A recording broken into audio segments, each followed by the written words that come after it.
Olá, que bom que você está aqui. Este é o podcast de histórias do Reddit. Relaxe. Você está seguro aqui. Aqui está nossa primeira história.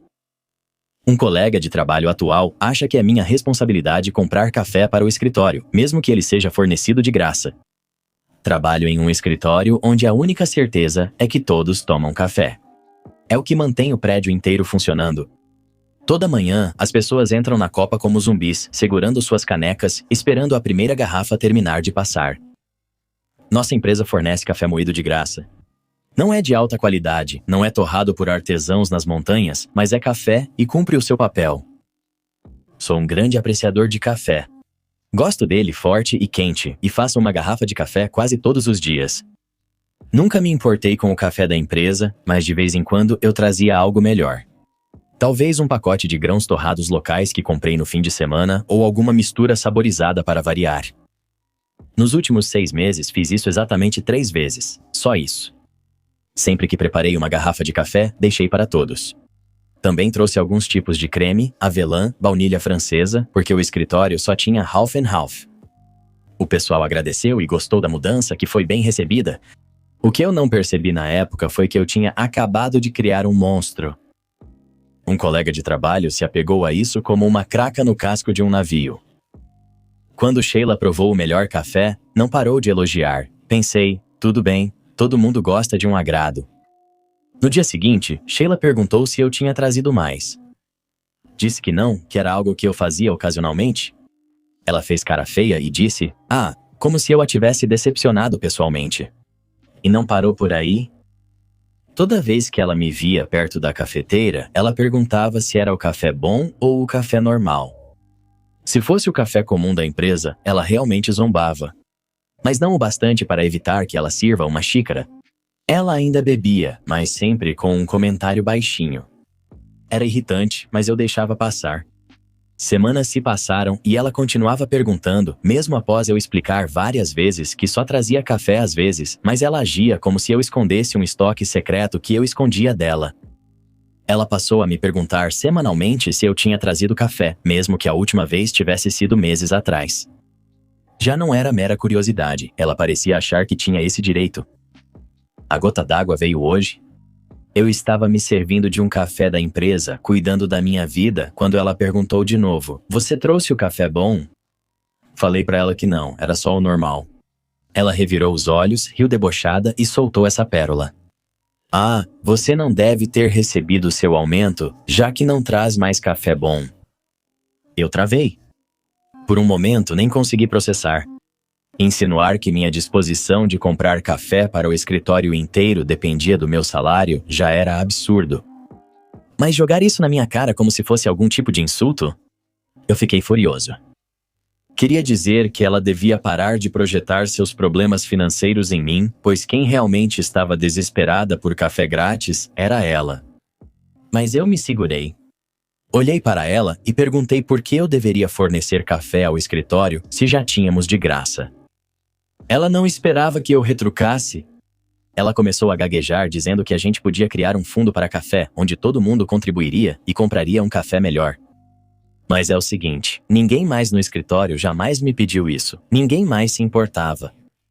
Todos estavam satisfeitos com o café grátis que recebíamos. Ela era a única obcecada pelo meu estoque de café.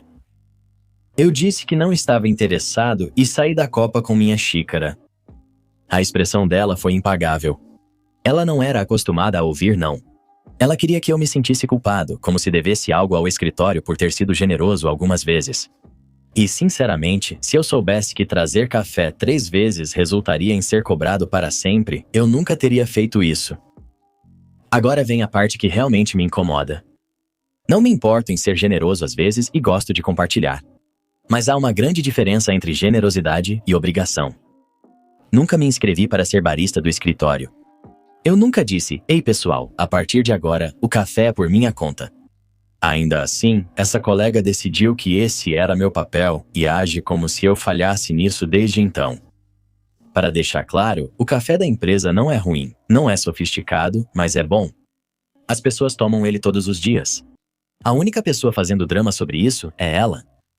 Ela ainda toma, mesmo reclamando que não é tão bom. Se ela quisesse algo melhor, compraria o próprio café. Ela poderia trazer uma cápsula de Keurig ou um pequeno coador de café. Nada está impedindo ela. Mas em vez disso, ela decidiu se apegar a mim. Eu até percebi ela fazendo comentários para outras pessoas. Tipo, se alguém pega uma xícara, ela fala: "Opa, não se empolga, hoje é só um café normal." Como se ela fosse a policial do café, controlando o que todos bebem.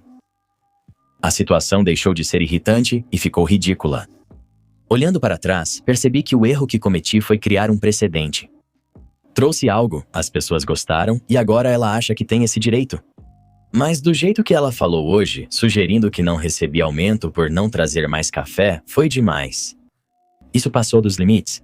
Já nem era mais sobre o café, era sobre ela tentar me envergonhar. Não vou entrar nesse jogo, não devo nada para ela. A empresa fornece café de graça, se ela não gosta, o problema é dela. Ela pode trazer o próprio café ou fazer a própria vaquinha se quiser, mas eu não vou me envolver. Na verdade, acho que encerrei de vez os experimentos de café.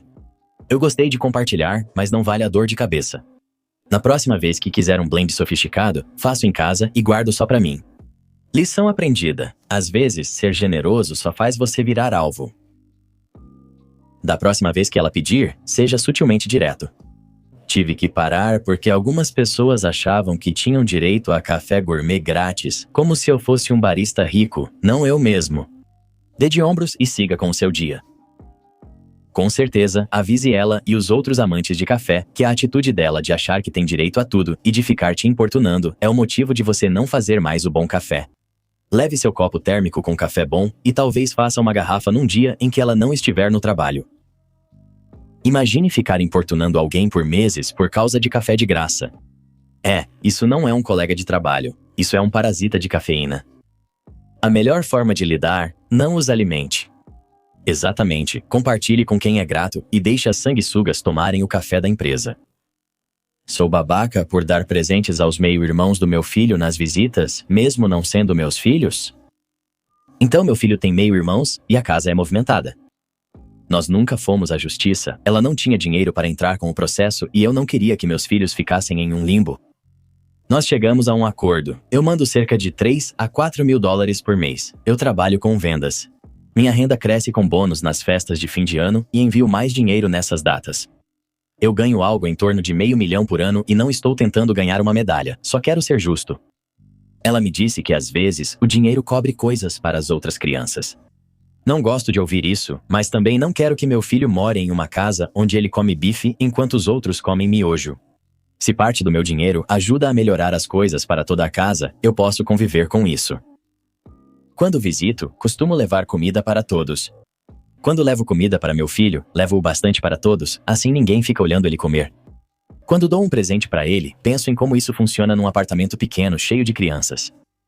Comprei um console novo para ele e disse que era dele, mas podia compartilhar. Adicionei alguns jogos para a família para que todos pudessem se revezar. Nos aniversários, levo algo para cada criança conforme seu gosto, só para evitar desigualdade, sem exageros. A vida do meu filho continuará ligada à dos irmãos, mesmo após os adultos saírem da história. Eu quero que esses relacionamentos sejam saudáveis, não cheios de ressentimento. Não estou tentando ser um herói, isso vem da minha infância. Meus pais favoreciam meu irmão mais novo e fingiam que isso era normal. Eu me lembro de como isso me fazia sentir. Eu não quero que meu filho carregue esse sentimento ou que seus irmãos olhem para ele como se fosse o favorito, enquanto ele olha de volta como se fosse o alvo. Entra Mark. Ele é o pai da irmã de 13 anos do meu filho. Pelo que vejo, ele é um dos poucos pais que realmente aparecem. Eu respeito isso. Ele entrou em contato comigo recentemente. Ele disse que quando eu trouxer presentes para o meu filho, ele prefere que o meu filho não compartilhe com a filha dele. Ele pediu que eu parasse de dar presentes à filha dele. De acordo com ele, ela tem me comparado com ele. Ela falou para ele que meus presentes são melhores e que a vejo mais. Ela até disse que queria que eu fosse seu pai. Isso me causou uma sensação estranha. Entendo por que isso machucaria. Por outro lado, eu nunca tentei ser mais pai do que ninguém. Vejo uma garota sendo gentil com meu filho, ajudando-o no dever de casa. Então, levo um presente no aniversário dela para que não fique sem nada enquanto dou algo ao irmão. É só isso. A comparação não partiu de mim, mas de uma adolescente que viu que mando mais dinheiro que todos e passou a medir tudo por isso. É aqui que a coisa ficou complicada. A mãe do meu filho contou para os filhos dela quem paga o quê. Eu não sei por quê. Talvez ela estivesse desabafando, talvez tenha escapado sem querer. Agora as crianças sabem que eu pago mais. Então, o garoto de 13 anos sabe que o tio OP traz comida para todo mundo, compra um videogame, traz presentes nos aniversários e paga muito. Ela é uma boa garota, mas também uma adolescente em uma casa onde dinheiro é sempre assunto. Ela falou algo ao pai que o magoou. Ele me ligou e pediu que eu parasse. Desde aquela ligação, me vi preso entre duas opções ruins. Se eu não trouxer mais nada para as outras crianças, meu filho será o foco e os demais só assistirão. Estou tentando evitar essa fábrica de ressentimento. Se eu continuar, virei parte de um conflito entre pai e filha em que eu não queria me meter. De todo jeito, alguém se irrita comigo ou com meu filho. Escolha sua dor de cabeça. Para contextualizar, uma visita comum é assim. Mando mensagem antes, pergunto qual horário é melhor e se as crianças vão estar por lá. Passo no supermercado e pego frangos assados, acompanhamentos, frutas, suco, tudo para agilizar o jantar. Quando entro, o menorzinho corre para mim como se eu fosse um parquinho. Meu filho segura minha mão, mostra um desenho e pergunta se podemos jogar depois. O de 13 anos agradece, ajuda com os pratos e pergunta ao meu filho sobre a escola. Equipe pequena tentando passar mais uma semana. Converso com a mãe do meu filho sobre consultas e escola. A gente mantém tudo de forma profissional. Quando dei o console ao meu filho, conectei, ensinei a criar um perfil e garanti jogos para todos usarem. Disse que era dele, mas que dividir daria mais tempo com amigos e irmãos. Os pequenos estavam animados. O garoto de 13 anos ajudou ele a conectar um controle. Foi um bom momento, um dos poucos em que o barulho na minha cabeça silenciou. Mais tarde naquela noite, Mark mandou mensagem. A mensagem dele não foi rude, ele disse que apreciava eu estar presente para o meu filho. Depois ele disse que a filha mudou o comportamento e passou a comparar. Ela disse que eu compro presentes melhores e sou mais presente. Ela contou a ele que queria que eu fosse seu pai. Ele respondeu que está tentando, mas é difícil ouvir isso. Ele pediu educadamente que eu parasse de dar coisas a ela e que meu filho não compartilhasse as coisas dele com ela. Disse que entendi e que ia pensar sobre isso, e realmente quis dizer. Não queria responder defensivamente e criar uma confusão nas duas casas. Na próxima visita, trouxe comida novamente. Trouxe um livro de atividades para meu filho que ele pediu e um brinquedo para o irmão, pois ele pedia há semanas. Deixei a garota de 13 anos de fora só para ver como seria. O ambiente parecia estranho. Mesmo assim, ela ajudou a arrumar a mesa, sentou-se com seu prato como sempre. Ela não disse nada, mas havia um pequeno espaço ao redor dela que não existia antes. Após o jantar, meu filho quis mostrar uma fase do jogo. Ele perguntou se a irmã dele podia jogar uma rodada. Ele olhou para mim primeiro, como se agora precisasse de permissão. Isso foi uma droga. Eu disse que sim, o console é dele, ele pode dividir. Eles jogaram uma partida, riram e devolveram o controle. Ao sair, sentei no carro e encarei o volante por mais tempo do que gostaria. Não quero ser o motivo de uma garota de 13 anos ficar com raiva do próprio pai. Não quero ensinar ao meu filho de 7 anos que deve esconder ou limitar a generosidade para não ferir adultos. Essas duas ideias estão batendo de frente como dois carneiros. Antes que alguém diga, é só dar os presentes e escondê-los, eu não vou fazer entregas secretas, isso é enredo ruim de sitcom e ensina a lição errada. Antes que alguém diga, corte todo mundo e foque só no seu filho, isso ignora o apartamento em que meu filho mora. Ele não vive na minha casa o tempo todo, com regras claras e organização. Ele vive em grupo e sente o grupo. Se sou Papai Noel para ele e fantasma para outros, isso afeta ele, não só a mim. E agora? Não posso mudar que a mãe dele contou dos pagamentos às crianças, nem controlar o que uma adolescente fala ao pai frustrada. Posso controlar o que levo para uma sala e como explico isso. Sou o babaca por me esforçar para que os irmãos dos meus filhos não tenham ressentimento, mesmo afetando outro pai? Ou será que essa é uma daquelas situações sem saída em que o melhor que você pode fazer é ser gentil, estabelecer alguns limites e aceitar que alguém vai ficar bravo de qualquer jeito? Atualização. Para quem pergunta sobre apoio a longo prazo, meu filho tem um fundo fiduciário e um plano 529 para a faculdade. A mãe dele não sabe deles. Meus pais me ajudaram na faculdade e quero fazer o mesmo pelo meu filho. Também sou dono da minha casa, que ele herdará. Meus pais também o incluíram no testamento deles com um fundo fiduciário separado para ele. O dinheiro que dou para a mãe dele é para o cotidiano. O restante está reservado para o futuro dele. Agora, depois de pensar bem, é isso que estou pensando em fazer. Vou continuar trazendo comida para todo mundo quando eu trouxer comida. O jantar não deve ser uma competição em que uma criança come e a outra apenas observa. Para presentes, vou escolher itens pessoais e portáteis para meu filho. Livros que ele deseja, camisa do time dele, materiais de arte para usarmos juntos ou experiências só para nós dois. Se for um presente grande, vou deixar em casa para evitar comparações na sala. Para as outras crianças, darei só pequenos presentes de aniversário, não extras aleatórios. O console fica, não vou arrancá-lo só para marcar posição. O videogame é do meu filho, ele escolhe se quer compartilhar. Se o Mark quer impor limites à filha, é com ele, não vou ficar fiscalizando de quem é a vez no Mario Kart. Posso conversar com meu filho sobre compartilhar de forma que faça sentido. É dele, mas pode ser generoso sem abrir mão do videogame. Essa é uma boa habilidade para uma criança de 7 anos praticar. Pretendo conversar com o Mark pessoalmente, não por mensagem. 2 pais sentados à mesa por 20 minutos já poderiam acalmar a situação. Posso explicar que não quero substituí-lo ou competir e pedir desculpas caso minhas escolhas tenham dificultado sua situação, mesmo com boa intenção. Vou pedir que ele me ajude a acabar com esse papo de dinheiro perto das crianças, pois só piora a situação. Talvez eu esteja fazendo demais, mas em uma casa onde toda decisão de adulto afeta 4 crianças, tanto fazer de mais quanto fazer de menos tem um custo. Prefiro pagar para garantir tranquilidade ao meu filho. Nada termina resolvido aqui. Provavelmente terei uma atualização depois que eu conversar com o Mark. Não é o idiota. Que bom que você inclui as outras crianças. Talvez diminua o que você gasta com todos eles, pegue o excedente que gastaria e coloque em um fundo para o futuro do seu filho. Assim, você presenteia seu filho, mas o que os outros percebem é mais compatível com uma renda menor. O resto vai para um fundo para o futuro dele. Algo que ele valorizará muito em alguns anos e talvez por toda a vida. Continue comprando para as outras crianças, mas escolha itens mais baratos. Você já faz o suficiente ao dar tanto dinheiro a ela todo mês, pois isso garante um bom teto para todos em um bairro seguro. Você não é o idiota. Mas eu realmente acho uma loucura você pagar tanto assim de pensão alimentícia para ela. Minha ex ganha várias vezes mais do que você e paga metade disso, e eu tenho a guarda unilateral.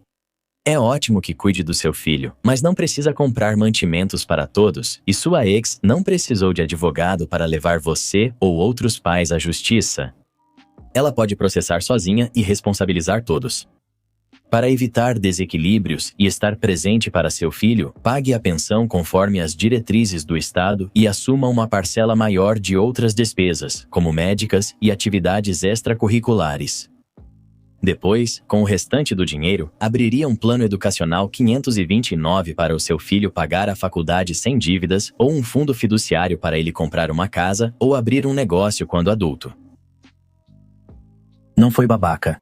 Mark tem uma reclamação válida. Pode trabalhar com ele para achar um meio termo? Você se explicou bem aqui, então faça o mesmo com Mark. Tenho certeza de que as palavras da filha o afetaram muito. O idiota de verdade é seu ex. Ela criou problemas ao falar demais sobre dinheiro para os seus filhos. Você e Mark poderiam se unir nisso para o bem de todas as crianças. Talvez priorize experiências em vez de presentes. As crianças querem seu tempo mais do que qualquer outra coisa. Atualização. Retomando de onde parei, segui as sugestões e conversei pessoalmente com Mark. Disse a ele que, quando partirmos, nossos filhos só terão um ao outro. Disse que entendo o ponto de vista dele, mas achei que seria imprudente impor limites rígidos que poderiam afastá-los. Ele reconheceu que me ligou da primeira vez por raiva. Ele afirmou estar magoado com as palavras da própria filha e irritado com a mãe por causar confusão. Ouvir isso, na verdade, me fez respeitá-lo muito porque ele assumiu a responsabilidade.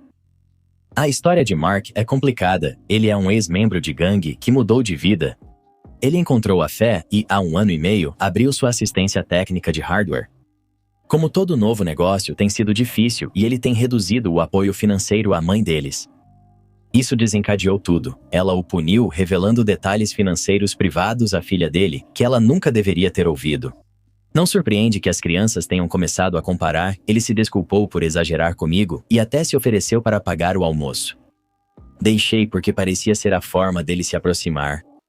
Ele me disse que apreciava o fato de eu tratar todas as crianças de forma justa, e então me surpreendeu ao perguntar se eu me importaria que ele ensinasse meu filho a fazer alguns projetos de eletrônica.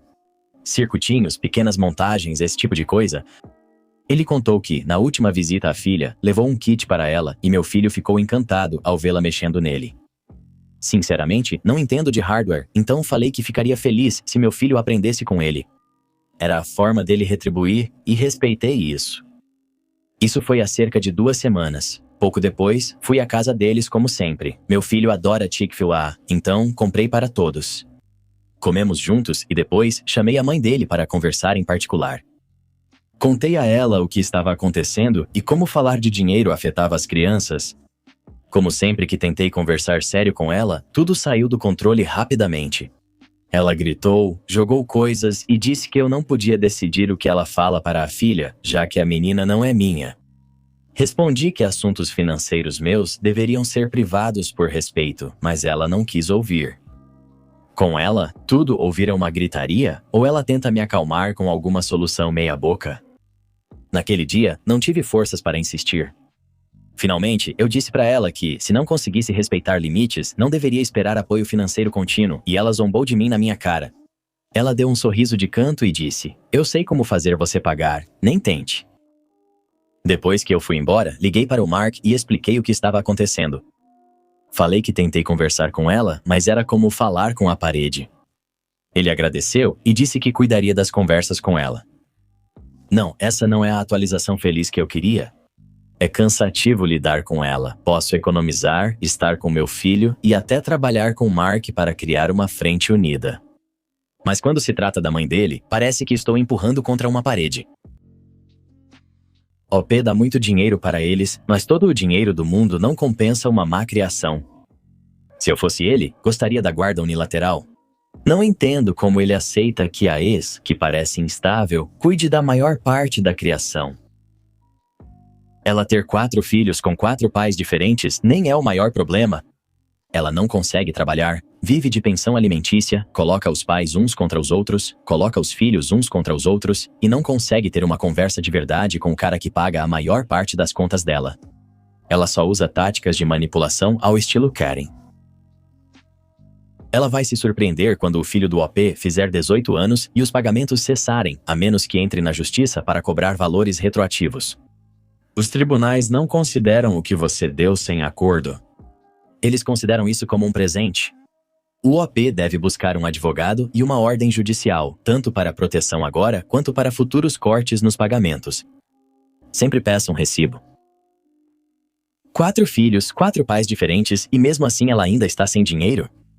Isso não é ser pai ou mãe. Isso é um trabalho em grupo onde ela não faz nada, reprova na apresentação mesmo assim e ainda exige ponto extra. Minha irmã esperava ser atendida ao visitar nosso recém-nascido. Isso ocorreu há cerca de 8 anos, mas é uma história que nunca some de verdade. Na época eu voltara de uma missão. Minha cabeça ainda se adaptava à vida normal e o sono não ajudava. Cheguei em casa a tempo do nascimento do nosso primeiro filho. Ele nasceu por cesariana devido a complicações. Minha esposa sentia muita dor e quase não se movia, então quase todas as tarefas diárias ficaram comigo. Estávamos exaustos, mas felizes. 2 semanas depois, meus pais disseram que viriam de carro conhecer o bebê. Minha irmã perguntou se podia vir com o filho de 4 anos. Achei que seria legal, pensei que ajudariam, talvez trazendo comida ou segurando o bebê para eu lavar roupa. Eles reservaram um hotel barato próximo e chegaram com malas e jeito de avós. Meu pai me abraçou rapidamente e ficou aliviado por eu estar bem. Minha mãe ficou com os olhos marejados assim que viu o bebê. Minha irmã entrou, largou as coisas no sofá e imediatamente pediu a senha do Wi-Fi. O filho dela achou o brinquedo mais barulhento do apartamento e ficou apertando o botão sem parar. Peguei bebidas, liguei a TV e tentei deixar todos confortáveis. Minha mãe fez perguntas sobre o parto, meu pai falou sobre a longa viagem de carro. Minha irmã folheava revistas como se estivesse numa sala de espera. Em poucos minutos, ela já estava pedindo chá. Depois ela quis outra caneca porque a primeira cheirava a café. Depois ela quis mel, depois limão. Eu continuei dizendo sem problema, mesmo que fosse um problema. Minha esposa estava no sofá com o bebê aninhado junto dela. Ela ainda se recuperava, pálida, mas sorria. Todos fizeram o maior alvoroço por causa do bebê. Ele se espreguiçou, bocejou e fez gestos de recém-nascido que encantam a gente. Por uns 10 minutos, achei que tudo ia ficar bem. Mas rapidamente minha irmã ficou à vontade da pior forma. Ela começou a perguntar o que a gente ia fazer pro almoço, como se eu já tivesse feito reservas.